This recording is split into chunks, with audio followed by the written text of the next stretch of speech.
इस शॉर्ट्स में देखो बाइनोमियल थ्योरम लिखेंगे और उसे एक्सप्लेन करेंगे हम, ठीक है।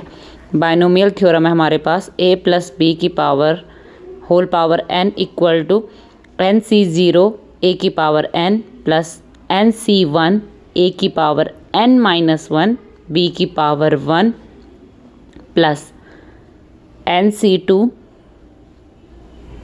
a की पावर n माइनस 2 b की power 2 plus dash dash dash कहाँ तक जाएगा लास्ट प्लस NCN a की पावर 0 b की पावर n, ठीक है। देखो इसे क्या एक्सप्लेन करूँगी मैं, देखो जो a की पावर है, देखो हर टर्म में देखो n से और 0 तक जा रही, मतलब घट रही है, ठीक है। पहले n थी, फिर n-1, फिर n-2 डैश डैश 0 तक। वैसे b की पावर 0 से बढ़ के n तक जा रही है, ठीक है। पहले 0, फिर 1, फिर 2, फिर लास्ट क्या है n।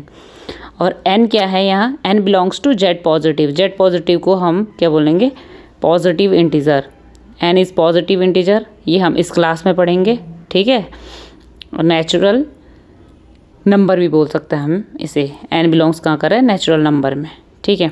देखो हमें a प्लस बी का होल क्यूब का एक्सपेंशन पता है। पहले मैं एक्सपेंशन लिख लेती हूँ, a cube plus b cube plus 3a square b plus 3ab square. देखो अब बाइनोमियल थ्योरम से कैसे फाइंड करेंगे वो बताती हूँ मैं। बस वैल्यू पुट करनी है। देखो nc0 है प्लस बी होल का, तो ये क्या हो जाएगा 3c0।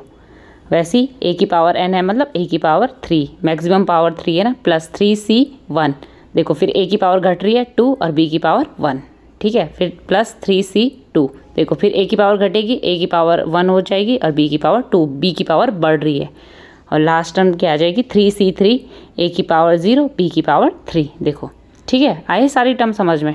अब तुम्हें हमने परम्यूटेशन कॉम्बिनेशन में क्या पढ़ा था, nc0 इक्वल टू ncn, इसकी वैल्यू क्या होती है 1 होती है, ठीक है।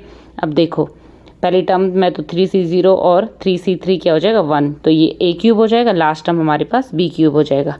और 3c1 और 3c2 तुम फाइंड करोगे, उससे उसकी वैल्यू 3 आएगी दोनों में, तो ये हो जाएगा 3a square b plus 3ab square. तो सेम आ गई ना वैल्यू a प्लस बी का होल क्यूब, और बाइनोमियल थ्योरम से भी, ठीक है। और जो वेयर NCR, इसको क्या बोलेंगे हम, बाइनोमियल कोफिशिएंट, ठीक है। ये एक्सप्लेनेशन हो गया बाइनोमियल थ्योरम का।